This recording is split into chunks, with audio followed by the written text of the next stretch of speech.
Vicky. Peter here. Welcome to our today's reaction episode, whereby you're back with an episode of JimmyKimmel interviews DonLemon for the first time post-arrest. Yeah. Okay. This is the title of the video, and Dan gave us some little history of what happened to DonLemon. Yeah. And he mentioned that DonLemon was he was working or one of the broadcasters in CNN, but later he started his own podcast. Yeah. So I think maybe in his podcast it was what he mentioned in the podcast about President Trump that ICE led crew or ICE. How can I call it, a crew or ICE?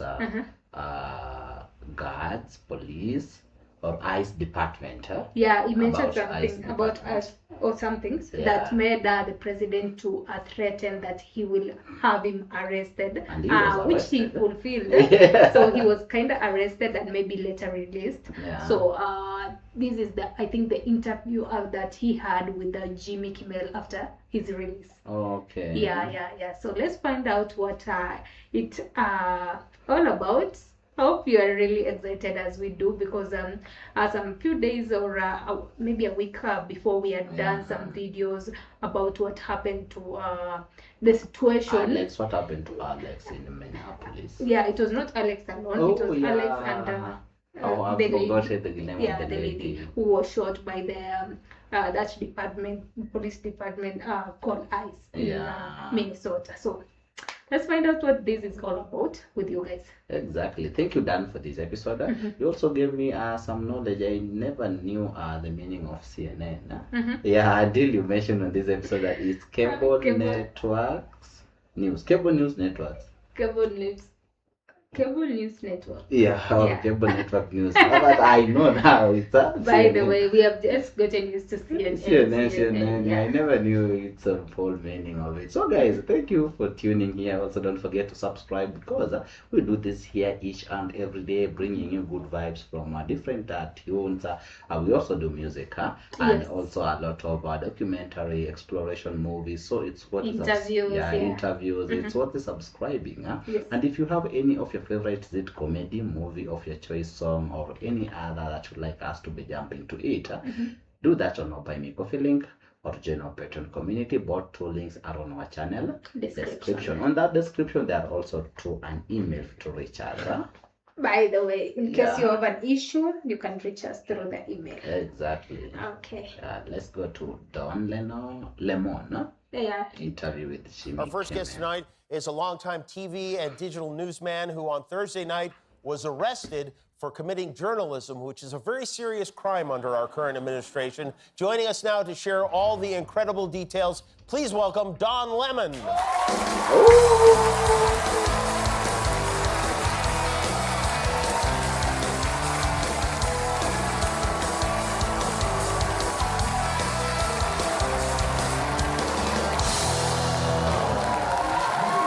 For being here, I hope you're okay. I hope you're mentally okay after what happened to you. How are you? I don't know. You don't know. What? That's an honest answer. I don't know. I mean, I'm okay. Is it that serious? He doesn't know if he is okay. Okay, so he's mentally unstable. But I'm not going to let them steal my joy. But this is very serious. I mean, these are federal criminal charges. Yeah, and time in prison can change a man, even if it's just one night. Yeah, well, not yet. Don't get ahead of yourself, Jimmy. It's no prison yet. So for anyone who doesn't know, you are not a favorite of Donald Trump's. No. Going back to your days at CNN. No. You're not on his top 10 list. But he says he doesn't know me. He says, I don't know who he is. He doesn't know who you are, but he doesn't like you. Yeah. Okay. And on January 18th, is that correct? You were covering a protest at a church in St. Paul, Minnesota, an anti-ICE protest. Oh, so was that he was covering a protest about in Minnesota? About that shootings that we watched in that song of so that's what really happened. Okay. Yes. So he went. Apparently, there's a pastor at the church who's also a local ICE official, which is, I think, just as Jesus would want. And I believe we have some B-roll. Protesters interrupted the Sunday service and you followed them in. You interviewed various people in the church, and afterward, well, you were arrested. Now, first I want to ask you, is there a difference between whether those protesters had the right to go into a church and whether a credentialed journalist like yourself had the right to go in and cover them going into the church? Well, listen, obviously I'm in the middle of this, so I can't say a lot. There's a lot that I cannot say, but what I will say is that I'm not a protester. I went there to be a journalist. I went there to chronicle and document and record what was happening. I was following that one group around, and so that's what I did. I reported on them, and so, but I do think that there is a difference between a protester and a journalist. So the next day, Trump reposts something from someone saying that you should be arrested, you should be sentenced. Like a small group of elderly ladies were protesting at an abortion clinic and were given 40 years in prison for violating the FIRST Act. I would like to see the same kind of sentence for DonLemon and the church people that broke into that church and did that during service. Okay. 40 years in prison? So it's according to you guys, it's a crime to protest in a church service. Yeah, because here we saw they were in an abortion clinic, church service. So we have different places or a specific place for you that you are need to maybe protest from. I think they were showing that maybe they intruded. Okay. It's kind of an intrusion. Maybe you can protest, but maybe along the highways and all that, but don't intrude to maybe. Or don't get in. Maybe at the gates. Like, don't intrude to people's properties. This is like a person's property, so it's like you're intruding. Oh, so but 40 years in prison, no. So these are what Trump retweeted on 19th January this year. Yeah, so he kind of reposted what someone had posted, comparing the two offenses and like asking like DonLemon to be done the same. Okay. Just like the one who was given 40 years, he should be given 40 years too. So Donald Trump was kind of supporting that. Supporting this. Yeah. And just to ask, this are by the way, I've been following Trump on X platform and different platforms. Is he the one who tweets these things out by him alone, like for himself? You guys might answer that, because there's something that I usually ask myself, that is he the one who was twisting this, or does he have an account manager? I think he has an account manager, but that account manager should confirm what I should post from him. So I feel like he approves it. But there's some of the things that are being posted on his platforms. You are like, how did he approve this? Yeah, let's go. In prison for violating the FACE Act. And at this point, are you thinking, oh, I might get arrested? Well, not until they started, the drip, drip, drip of people starting to talk about it. I think Todd Blanche and Pam Bondi and all those folks talked about it. And here's the interesting thing, though, is that after that, I retained an attorney. And the attorney reached out to them and said, basically, I understand that you have an interest because your folks have been talking about it. And so if you are serious about this, then let's do it the right way. He's perfectly willing to self-report it, which means turn yourself in. And so we don't have to go through this whole rigmarole, and never heard back from them.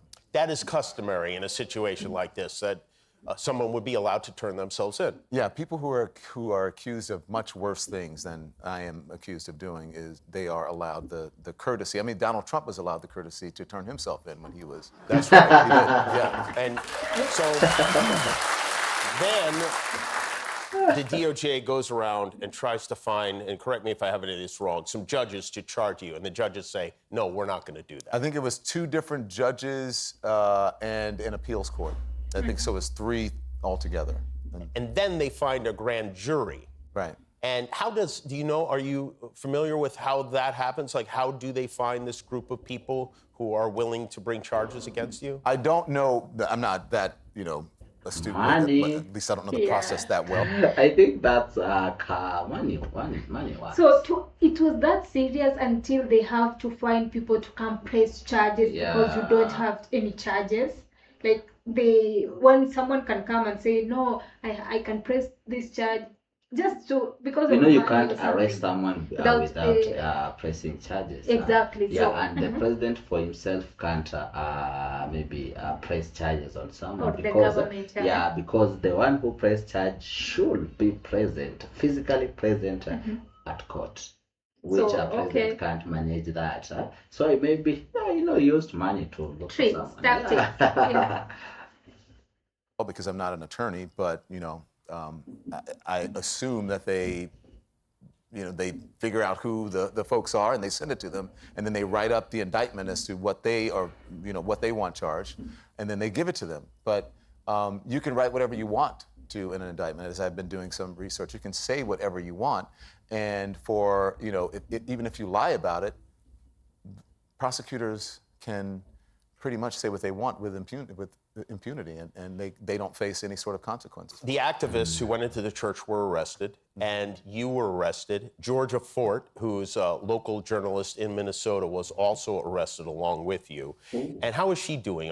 I assume you're in close touch with her? I'm not in contact with You're her. not? I Okay. cannot be at this point. Okay, you cannot be. Oh, interesting. Right. Okay. So take us through what happened. It was Thursday night when they came to get you, Yeah. right? Okay. When they got me. You're here in LA. When the popo came. Yeah. You're so Something, daring. right? But it's very serious. I had gone to, I was here to cover the Grammys. I was going to do the red carpet. And I had gone to the Black Music Collective event that night, where the importance of Black music and artists and whatever. And the reason I cover it is because of the First Amendment, the freedom of expression, and the art of music is part of that. And then I'd gone to the Spotify party, and it's all young people, and they're like, "Mr. Lemon, oh my God, I love watching you on TikTok." And I'm like, "Wow, that's different than my grandma loves watching you on CNN." So it's a whole new audience. And I got back to the hotel. I walked in, I had my swag bag from the thing, and I was walking up to the room, and I pressed the elevator button, and all of a sudden I feel myself being jostled, and people trying to grab me and put me in handcuffs, and I said, "What are you doing here?" And they said, "We came to arrest you." And I said, "Who are you?" And then finally they identified themselves, and I said, "If you are who you are, then where's the warrant?" And they didn't have a warrant, so they had to wait for someone from outside, an FBI guy, to come in to show me a warrant on a cell phone.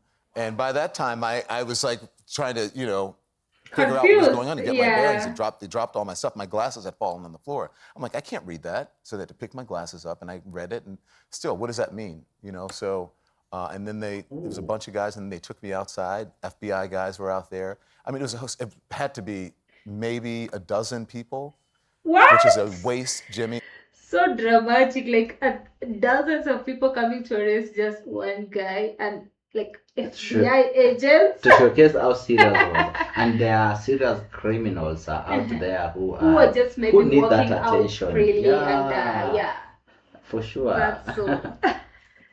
Of resources, because I had told them weeks before, and maybe once or twice, that we would, I think my attorney tried to contact them once, maybe twice, that I could just go in, and it would have to be the folks who were just working there that day, and they wouldn't have to have all these people following me around. It's more than just a waste of resources. So they grab you and they take you where? Well, you're right about more than just a waste of resources. They want that. They want to embarrass you. They want to intimidate you. They want to instill fear, and so that's why they did it that way. They took me down to a holding place in the federal courthouse. And they give you mugshots, strip search, all of that stuff? No strip search, but mugshot, fingerprints, the whole 9 yards, twice. Did they put you in a cell? I was in a holding room. You're in a holding room? Yes. And how long are you in that holding room? From about midnight, 12:30 to 1 or so the next day. Who did you make your one phone call to? Here's the interesting thing, I didn't have a one phone call. I never had Wait a minute, I watch a lot of TV. I know. That's right. I asked them, do I get my one phone call, Jimmy? They said, no, you don't. You get. I think you watch a lot of movies. Yeah. Because in movies, you're like, when you're arrested, you are given a chance to one phone call, then you're given a chance to maybe to call your lawyer or something. Yeah. Or if you don't have one, the state will provide. So here the protocol was not observed. Yeah. Talk to your attorney whenever the court says that you can. And so that wasn't until the next day. But I tell you how I got it out. I had my Apple Watch on in my phone. Okay. And I called my husband. I said, hey, Siri, call Tim. And he was asleep. Went to his voicemail. And then I said, hey Siri, call Abby Lowell, who's my attorney, and went to his voicemail. He was traveling back from someplace. And finally I got into the front of an FBI agent's truck, and they had the handcuffs on me, and my bracelet, I had on a bracelet that my husband bought me for our wedding, which was this diamond bracelet. Like he has a husband? Yeah. He's not straight. Don't mention that. I just wanted it I to must slip out. mention. I've heard it for the second time, But guys. it seems like it's not something surprising to them. But in our country, it's kind of surprising. Even to me, I can't lie. You guys, you can mention or share that. I think you should watch more And I of kept getting caught. movies. What? It was kind of hurting, and they said they'd take it off. And I said, do you mind taking that up to my husband in room blah, blah, blah, blah, blah. And one of the FBI agents said, sure, and took it up, and that's how my husband found out. Otherwise, no one would have known where I was. Wow. All right. So you can see the importance of the Apple Watch or something. Okay. He's mentioned that, like, I had an Apple Watch, so I had to call, like, say, Siri, can you call? Well, you know, for me, I'm still there on the husband. I've not seen a ring. Huh? Yeah, so Okay. he's married. Oh. Take a break. We'll be right back with DonLemon. Make no mistake, under President Trump's leadership and this administration, you have the right to worship freely and safely. And if I haven't been clear already, if you violate that sacred right, we are coming after you.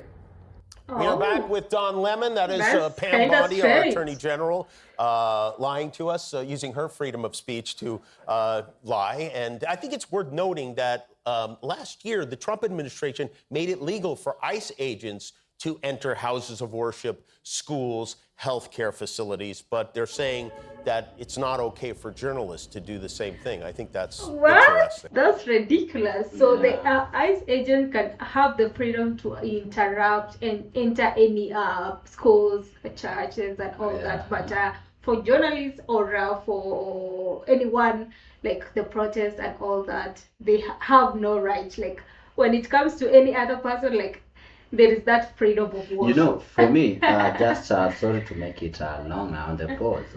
I might say that it depends with the reason. Being that the journalist was there to expose them on the protest, that's wrong. But what if it was a kind of a celebration? Yeah, maybe you are surprising the priest, or maybe the priest has made something. Maybe he has won a global award. Will you go there to maybe cover that as a journalist or not?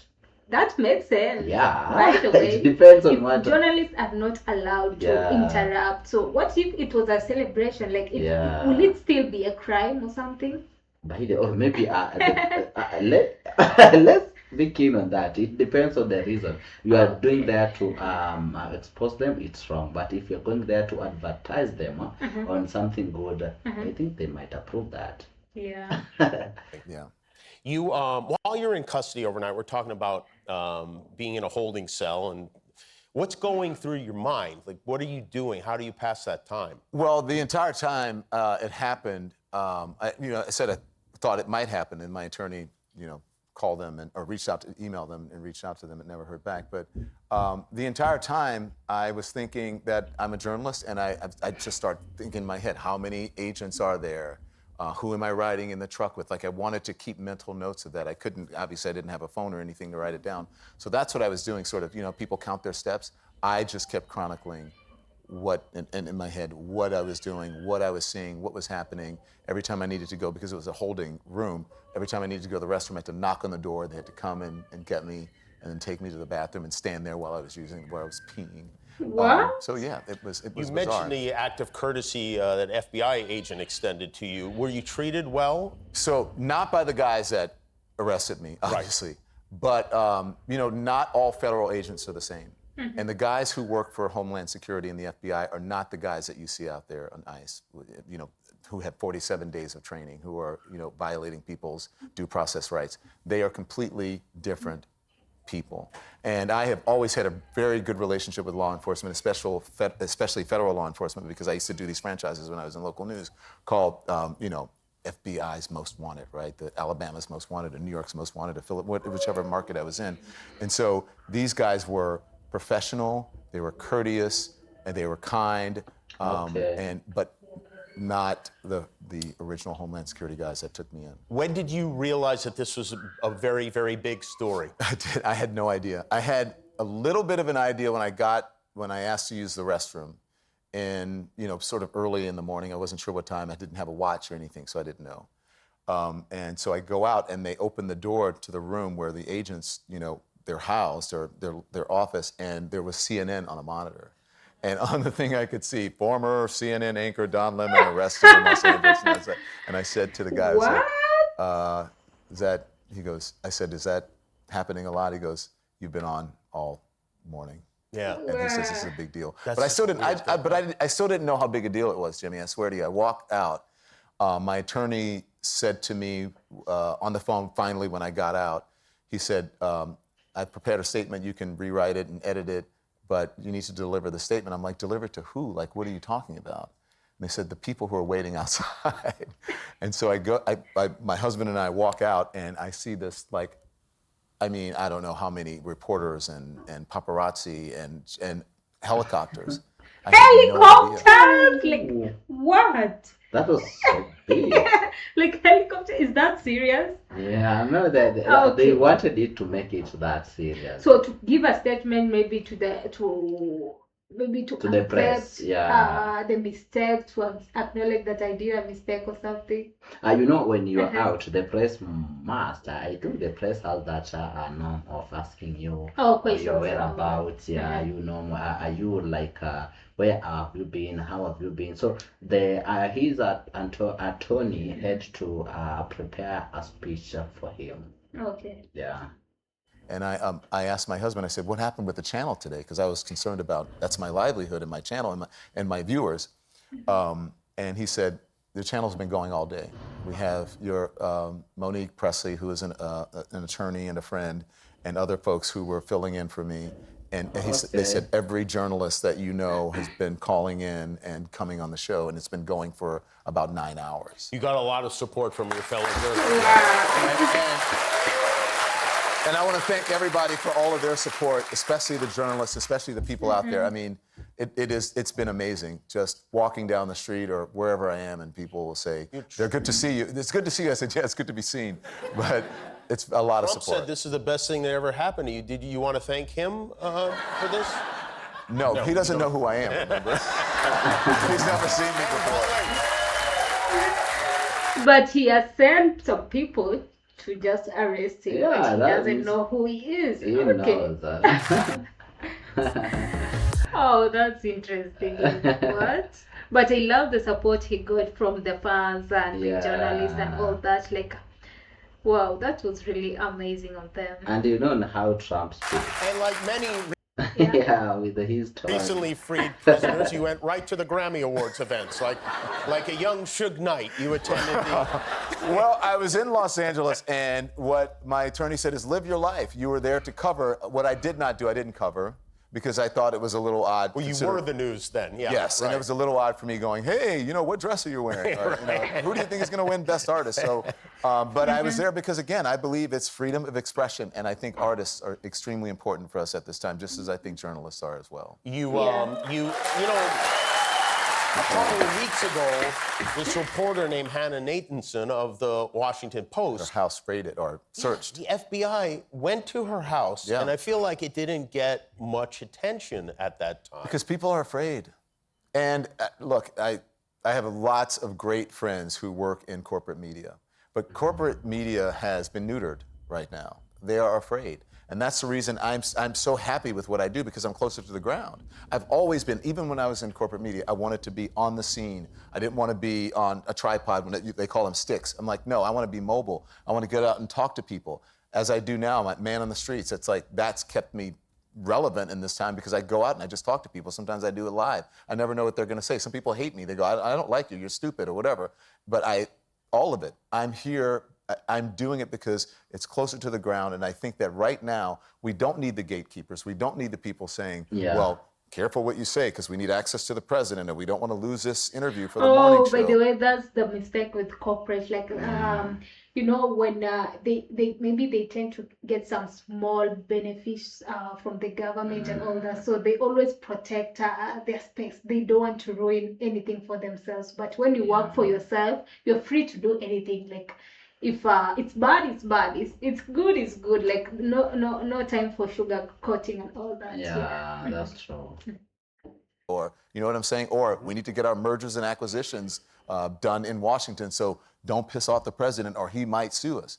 So that's why I'm doing what I'm doing, because I think there's a real need right now. This is an important time. This is not time for folly. It's not time for for false equivalence and putting people on television and on news programs, giving them a platform who come on just to lie. And I think people are sick of that.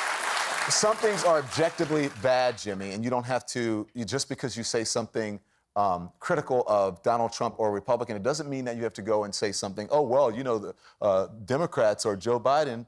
It's no. Some things are objectively bad, and I think it's important in this time to point that out. I'm going to give you a plug, because this is a way you can support independent journalism. DonLemon, his show, The DonLemon Show, it's live at 10 a.m. and 5 p.m. Eastern every weekday on YouTube. That's a lot of work, right? It's YouTube, yes. YouTube, Twitch, and anywhere you get streaming. It's a lot of work, live every single day, every weekday, 2 hours. So like and subscribe to the DonLemon Show on YouTube. Become a member. Subscriptions are free. Memberships are very reasonable. And so, but seriously, you need to support independent journalists in this time. I think that's going to carry us. That's right. Thank you, Don. And Jimmy, thank you so much. I really appreciate it. We're behind you. And everything that you've gone through. DonLemon, everybody. We'll be back with Alex Holloway. I think it's over. Oh, wow. I think That was really a great one. also Jimmy is supporting him. Huh? Yeah, like Yeah, I but love that's, the way that they were just open, frank about the whole thing. Like no intention of maybe sugarcoating or something. Like they were just frank in everything, just open. Exactly. And what I could say about the corporate world is that, you know, is a business and finance comes first. So with maybe advertisement and everything, they usually put it first. And then what comes second, using our country's laws, is that in any corporate maybe stations or what, they usually submit, is it 30 minutes before anchor or announcing something, they usually give, is it administrative, we call it somewhere, there's a name in our country that we use for a government department that verifies every news that comes out. By the way, in most of these the corporate stations or podcasts and all that, the TV stations, radios, that they are always like in a partnership with the government. Exactly, so in case of they try to air or something that maybe that the government doesn't approve, it will cause a lot of chaos. So they tend to protect that. Exactly. They protect their space. They protect like their like stations and all that. They don't want to be closed, because if you go against maybe the government rules, the stations, your TV's shows and all that will be closed. Yeah, and it has happened not even once or twice in our country. Like maybe on a protest like we had last year. Yes, there is a station that are not stations in plural, they were closed. Because of just airing their the waves. truth. They couldn't reach out. So you find yourself that you are being like you are being caged, or you are being restricted to work under certain laws or under certain how can I say supervision from the government. Yeah, and that's really bad. At least he was so open on that, saying like, when I work alone and all that, I have the space to just I can do I can interview whoever I want, I can air wherever I want, and that's really a good one, because we need such people to just like to share to the world, like to if something bad is happening, maybe by the government is doing something bad, we have these people to stand for the people, like to air out, and people can get to know what is really happening. What Trump did was just like he did what, like he showcases like he is behind all these because if there is something that he could just ignore, it was this one. But then it was like, I feel like it was such a little thing, like it wasn't that serious, but if you but he made it so like to so look more big, serious and just sending more FBI's to your place, coming dragging you all around. And remember, before that he had tweeted, he not even tweeted, before that he, is it Don had requested like he should just go to the police station and hand himself in, maybe write a statement and all that, but they just assumed that and found their own way to come and arrest him, just to embarrass him, as he said, and to create commotion and fear, to instill fear to whoever is watching and wanting to do the same. They are like, no, I can't do that. If they did that to Don and how great he is, what about upcoming artists, or maybe those who are having anyone out there who tries to maybe to speak out for the people? He or she will be kind of some fear will be instilled to them so that they can maybe back down. And that's very bad. I think that's a negative way of ruling, or maybe a different way of ruling, which is not the right thing to do. So guys, how did it go? Was he released on as Dan told us, he was released with free charges?